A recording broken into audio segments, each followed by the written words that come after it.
El levantamiento.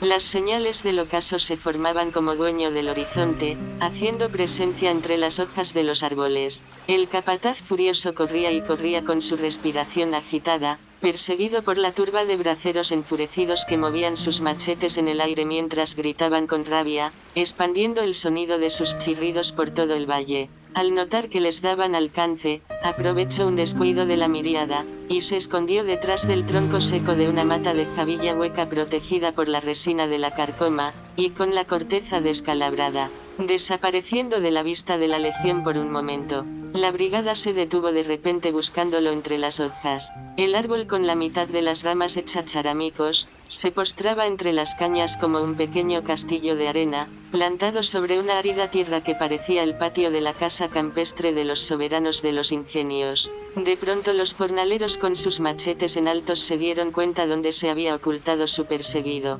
Sigilosamente siguiendo los puntos de sangre, rodearon el tronco, arrastrándose por el suelo como reptiles en acecho de su presa. Con un silencio casi fúnebre, moviéronse tranquilo y en templanza con intención de atraparlo en descuido, mientras el caporal sujetaba las heridas en unos de sus brazos, revolviendo su cuerpo con inquietud y parquedad. Con la respiración agitada mirando hacia los lados en actitud desesperada, se mantuvo buscando por dónde seguir corriendo sin que sus perseguidores los descubrieran. Con los nervios de punta se conservó con serenidad, esperando una decisión del grupo que se había detenido a poca distancia, haciendo dos filas que semejaba un concilio frente al árbol seco. Iba a salir del tronco, cuando giró la cara y recibió la primera descarga de uno de los machetes que le cercenó la otra parte del brazo izquierdo, obligándolo a salir corriendo de nuevo, dejando abandonado el látigo, el machete y su garrote. Sosteniendo su brazo herido lleno de sangre, corría desesperado sacando la lengua, viendo bajar por su cuerpo un chorro de espuma blanca que llegaba hasta su pantalón. Remangando la camisa, se movía exasperado con la respiración agitada, arrastrando los pies entre los troncos de los arbustos e intentando caerse sobre las ramas de las cañas que enredaban sus piernas. Sacando fuerza para sostener su brazo herido y tratar de detener la hemorragia, llegó hasta un pequeño muro cerca de los viejos rieles. Caminando desesperado bajo del muro, mientras sacudía lo que le quedaba de su otro brazo, dejando con la sangre una marca rojiza entre las hojas, que alertaba a los complotados. El líquido le salía cada vez más intenso, bañando su cuerpo y mojando las hojas de las malezas por donde se movía. Sin darse cuenta se pasó las manos por el cuerpo secando un poco el sudor y la sangre cuajada que se quedaba en sus costillas. Su cuerpo ardía por el roce de las ponzoñas al rozarlo con las hojas de la gramínea. Sus ojos rojos como el fuego lagrimeaban, al tiempo que agitaba las manos, desesperado por tapar las heridas para no dejar rastro entre los canalillos y poder salvar su vida de los machetes que seguían cayendo a su lado, intentando llevarle la cabeza. Cuando estaba saliendo a la calle se tranquilizó un poco, al ver que no estaban tan cerca. Corría tanto que le había dado una amplia ventaja. La miríada continuó su persecución y atravesó una segunda línea de viejos rieles de varios kilómetros de distancia, saltando las pilas de tallos e intentando varias veces llevarle la cabeza. El caporal le llevaba una buena delantera, pero aún así los machetes le continuaban cayendo a su lado. Corría con desesperación, haciendo zigzag y tratando de desaparecer entre los tallos que cada vez se hacían más agrestes. Cuando más se acercaban, el perseguido agilizaba más los pies, dejándole varios cuerpos de distancia. Jaimite era uno de los que agitaban con más influencia su machete, hasta que se le cayó y desapareció entre las ramas.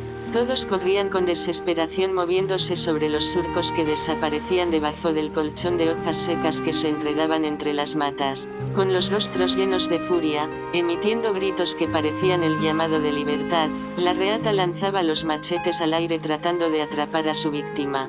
El corredor se tambaleaba, enredando los pies entre las hojas secas y las ramas de bejucos de cundeamor que se entrelazaban con la maleza entre los surcos, protegiéndose con las ramas de los árboles que se esparcían en toda la sabana. Milagrosamente los alfanjes pasaban directos y se clavaban en el suelo, rozándole las extremidades y rasgando sus ropas. Algunos de los perseguidores pensaban que le iba a ser imposible darle alcance, por lo que aminoraron el paso dejándose caer entre la pila de tallos. La ruta que había tomado el perseguido, dejaba atrás un amplio campo baldío, cubierto por las hojas secas de los tallos que se habían cortado durante las jornadas de la semana. Por la rapidez con que se movía, no le daba tiempo a los perseguidores de mirar hacia atrás para ver el lugar donde había empezado todo.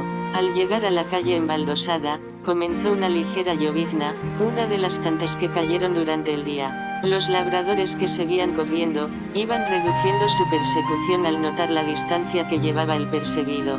Aprisionados por el frío que producía el agua al empaparse sus vestimentas sucias, llenas de parafinas, y mezcla de arena, los más ancianos se quedaron varios metros atrás, esperando que se hiciera un milagro y alguien le diera alcance al perseguido. Definida la distancia que le llevaba, una parte de los que seguían corriendo se detuvo mirándose entre sí con obsesión. Un pequeño grupo aminorando su paso en medio del lodo rebuscando con la mirada, las marcas de sangre dejada entre las hojas.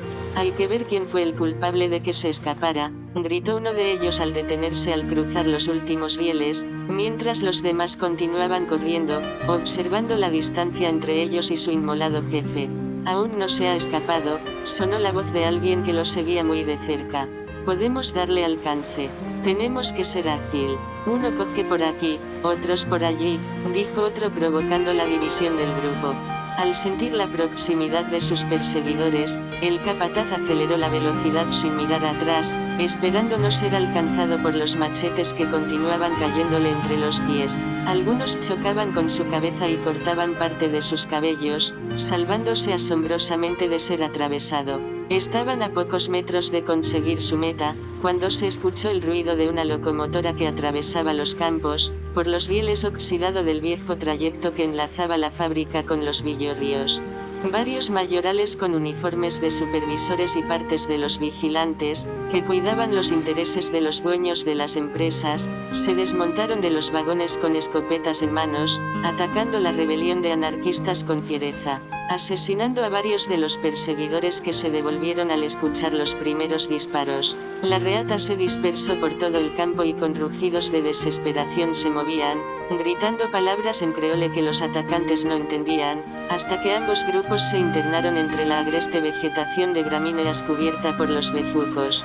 Mientras algunos de los braceros se escondían entre las hojas secas y podridas de los surcos llenos de lodo, otros salieron de la caña corriendo por la orilla de los rieles, tratando de escaparse de los disparos de las carabinas que sonaban entre las hojas. Los matorrales que cubrían la tierra humedecida por la lluvia, se manchaban con la sangre de los revolucionarios heridos, dejada en cada paso mientras intentaban desaparecer, confundiendo el líquido rojo con el que había dejado el caporal. Sorpresivamente la lluvia volvió a parecer más fuerte, los atacantes siguieron con furia asesinando más personas, dejando una hilera de cadáveres en medio de las matas de cañas. Los disparos dejaron de sonar por un momento.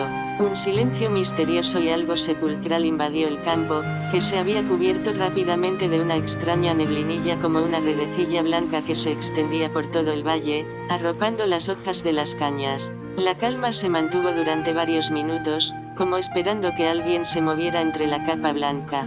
Sin que los trabajadores se dieran cuenta, los caporales comenzaron a moverse sigilosamente entre las hojas, buscando más víctimas. De repente el ambiente cambió, todo se puso gris, las matas se movían como si un tornado zarandeara la maleza y comenzara a levantarlas de raíz.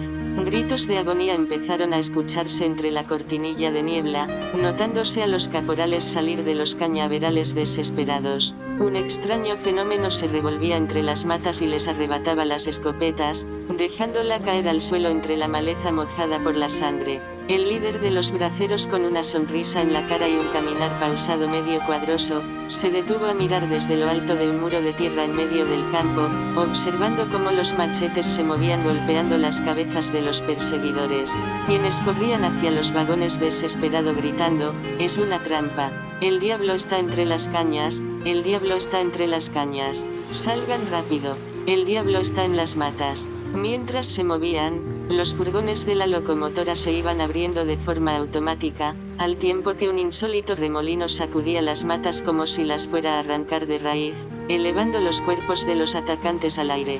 Volando entre la suave niebla gris, entraban a los furgones de golpe, cayendo con la cabeza llena de sangre entre los tallos secos que se enlazaban con las maderas de los vagones. Como, en otras ocasiones, los cementerios se llenaron de tumbas y cruces, que simbolizaban la desesperación del pueblo por la obtención de la libertad. Buscando subsanar la inquietud de los braceros durante los días finales de esa semana, los dueños de las empresas contrataron grupos especiales, para enfrentar la rebelión y capturar a los culpables, quienes se habían ocultado en las montañas esperando que los colonos y sus allegados bajaran la guardia, para integrarse de nuevo a la jornada.